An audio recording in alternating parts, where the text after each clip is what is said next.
Indeed it is. And yeah, we're going to be talking about the Chad Daybell trial a bit today. More chilling testimony that's continuing to come out.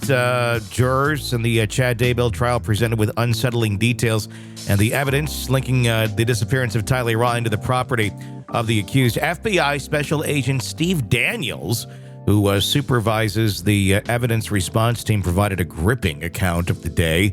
Investigators unearthed the remains of a teenager in a fire pit behind Daybell's home. Yeah, and let's take a listen to some of that testimony. Agent, can you describe what the jury is seeing in 1/7 or in this photo? As the backhoe is expanding northward from the pet cemetery, this is one of two vertebrae that were identified. And at this time, we weren't able to determine if this was a human vertebrae. But the key thing was, at this point, we stopped and we had an anthropologist with us on scene, and we tried to make a determination if this was human or not. And while that determination was being attempted, I caught an odor of human remains decomposing. And so that leads us to stop utilizing the tractor, and we start processing this area by hand. That would be horrible to have just regular knowledge of human remains decomposing sent on you, where it's like, oh, it's human remains decomposing, and you have to spell it so frequently in a job like that. Ugh. Well, I was out biking yesterday, and we rode by a house. Where the hell is this going? Well, No, I was out biking right? yesterday. Well, honestly, and as I was riding by a house, I smelled something that caught my attention, and I went, something is decomposing. And the reason I know that is from my time in the veterinary field. Sometimes people would bring in a pet that had been deceased for a day or two. Maybe they didn't want to let go, and they left the dog or cat in like the garage, and it was decomposing. And it just has not a tangy smell, but there's something that just triggers it in your brain to say, this is not normal. This isn't like lemon or lavender. This is something that you need to pay attention to because it's not normal. Yeah. And when I rode by this house, I smelled that yesterday, and I went, whoa. And I actually circled back around because I'm like, I know this smell. Another whiff? I mean, well, it could be a decomposing animal. I mean, that would be probably the most likely in the area, wouldn't it? I hope so. And if it's not, we've got another story to cover. When bike by it again tomorrow, see if it's still out there. And and then start snooping around the yard, but never look behind you. And suddenly, oh my gosh, what are you doing here? It'll be like a horror movie of some sort. But I'm telling you, I understand it. Some people who maybe haven't been around something of that nature, they may not quite understand. But once you've smelled it and you identify what that smell is, you will never forget it, and you know it every single time you smell it. Yeah, I can't. The closest I came to it was when I had pigs, when I was playing farmer for a few years there, or forced into it, and then when they died, that was the worst smell I've ever smelled in my life. Yeah, it is bad. And they were ginormous. And I had to bury them somewhere. And the only way I could move them was by strapping them with, vehicle straps and things. And then taking a 4-wheeler and dragging them out of their pen and then to a place to bury them. Yep. These are all the things I've done in my life. Oh. Yeah, well, you have a very colorful life, so we appreciate hearing some of it. I don't ever want to do that again, or do the farm thing again. Did it? Tried it. I enjoy the city life much better.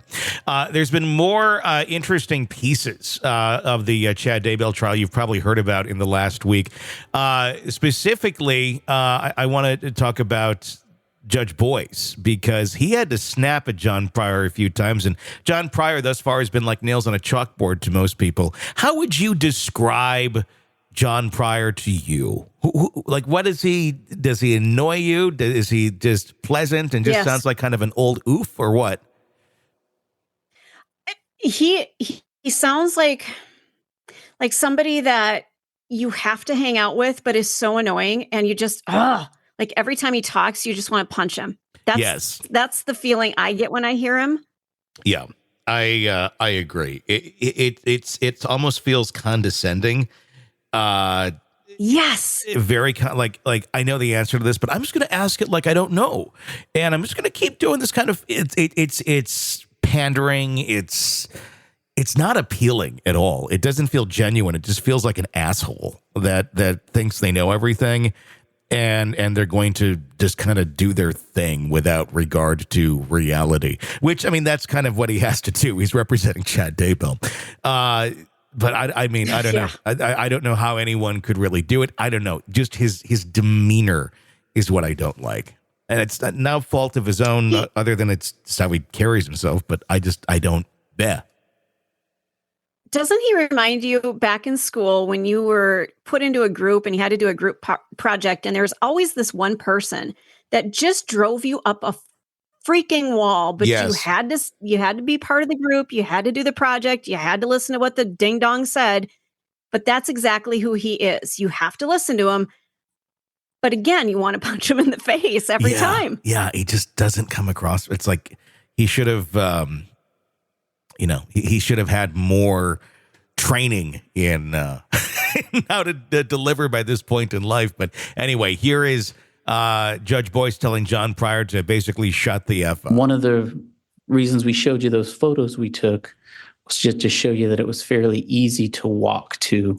As we walked towards that burial, that raised berm, it was pretty easy to distinguish where that burial site was. And I appreciate that. It was hidden, though. Judge, I'm going to object. Pryor, I'm going to object to you talking over the top of his response, Mr. Pryor. Let him finish his answer before. And Judge, it's non-responsive. Mr. Pryor, you just ran over me. Stop cutting people off in your cross, please, including me.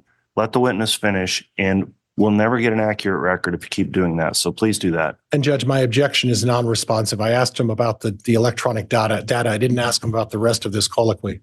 Your Honor, Ask another question, Mr. Pryor. You engaged in the use of electronic data to locate the remains of J.J. Vallow on the 23rd. Is that right? That was just one of the things we used. The telephone ping information showing that there was a telephone ping in that northeast area by the pond was just one reason or indicator to show us to go look in that area. Okay, thank you. Yeah. Wow. That was, kind of the know-it-all. Like, Judge, it was this, and just oblivious to the fact of what he was doing. It just, I don't know. Well, it's never a good thing when the judge basically scolds you as an attorney. It's one thing if they're scolding somebody who's sitting on the stand, and their demeanor's not right. But an attorney, you're trained. You are trained to understand how this process works and how to respect the people that are giving their testimony. And he's not being very respectful.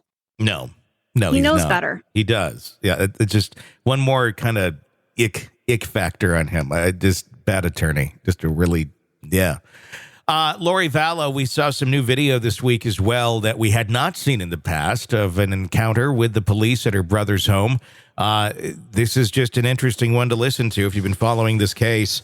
To hear anything new that we haven't already heard is kind of a rarity because a lot of it has come out in Lori's trial. But here's a new piece to check out. We had two detectives over here looking for you a little while ago. Oh, because I was at the store. And they ran into probably one of your brothers. My brother and his friend, probably. Oh, They've who's been that? moving. Chad? Chad from Rapid? What's his last name? Yeah, okay. All right. So it's just a mess. Like, just constantly causing me trouble. Chad the Daybello? He's an author. Doesn't he live like out in the? He's not the Chad Daybell. Did his wife pass away recently? Is that him? I don't know. But it is. She had the D-A-Y-B. But it sounds familiar as an author. I think I know one of his. He's got a couple of daughters. He has lots of kids. Okay. Hope it's safe. All right. Well, you need anything else? Sorry to bother you. Thank you. We don't mean to be a I'm problem. sorry that people are constantly knocking on my door. They are looking for me, and I just don't want to be found. So, Have you had problems? Because I think we only had. the reason I'm moving is because the brother that was going to kill me, that we found emails and texts with my husband at the time, he was showing up here, so he found out where I was, and he was knocking on my door. No, this was your brother? One of my brothers. He showed up here and was knocking on your door. He lives in Kansas. And you said something about you were getting threatening emails? Well, no. Just after my husband passed, I found emails and texts between them that they were planning all this stuff to get rid of me. Do we need to worry about him coming over? Well, that's when I'm moving back. I'm moving, and I'm not going to be in a place. I'm going to live with my friend, Melanie. Don't tell anybody her name, because I don't want anything in my name. I put the apartment in my name, but I've been staying over here with my brother because he protects me. Okay. He's very protective of me, so. If he shows back up, you can call. Take care of it. Well, that's what I'm saying. It's just a nightmare. I mean, I canceled the insurance policy since my husband passed, so there's no money if they kill. And what are they going to do with JJ and Tylee? What do people think? Yeah.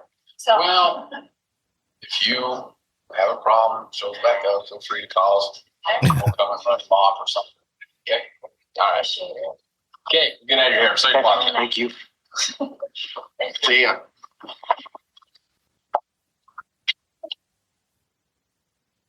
That evil bitch sure knew how to manipulate people.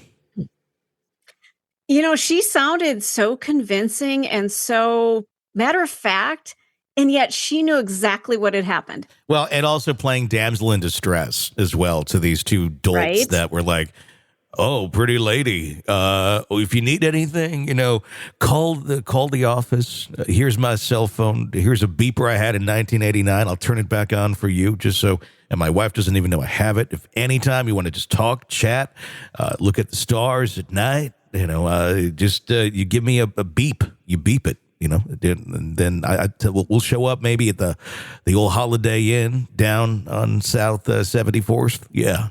I got a standing room there.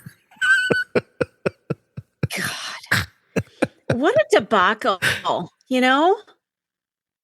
Yeah.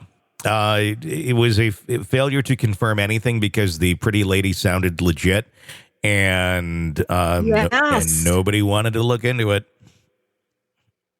Is that how you can get by in this world with some of these things? Is if you have a nice rack and blonde hair? Is that how things work? I think it's I'm worked just like that. asking for a friend. I think it's worked like that for quite some time. I mean, and I'm not endorsing it or anything. I'm just saying we've seen that happen. So yeah, I mean, if she looked like, I don't know, just not that, the opposite of that. If she was like 400 pounds, still had the same demeanor and everything, but didn't look the way she looked. I don't think that she would have been getting the same treatment, if you will. Yeah, I guess. Unreal. I think that played a huge part in her evading anybody looking into her for so long. Because once they started looking into it, then it was like, oh, shit. But it was like, well, we didn't know. Yeah, you could have. That's the thing. I think you did know. You could have. You just didn't want to know. You just didn't want to know, and you didn't want to, it was a failure in human beings there. I don't think nefarious, but a failure in human behavior. Very interesting stuff today. Thank you for gathering all that up, Stacey. That was, there's so many weird things that are coming out, especially in this trial, and we're getting new audio and seeing like that, a insight fly in the wall into what one of those interactions was like. That was fascinating. All right, we got more. We got some checking in with Karen Reed. That is coming up on the next segment of Murder in the Morning. Stand by. Want to listen ad-free? Want advance access to all of our interviews before anyone else?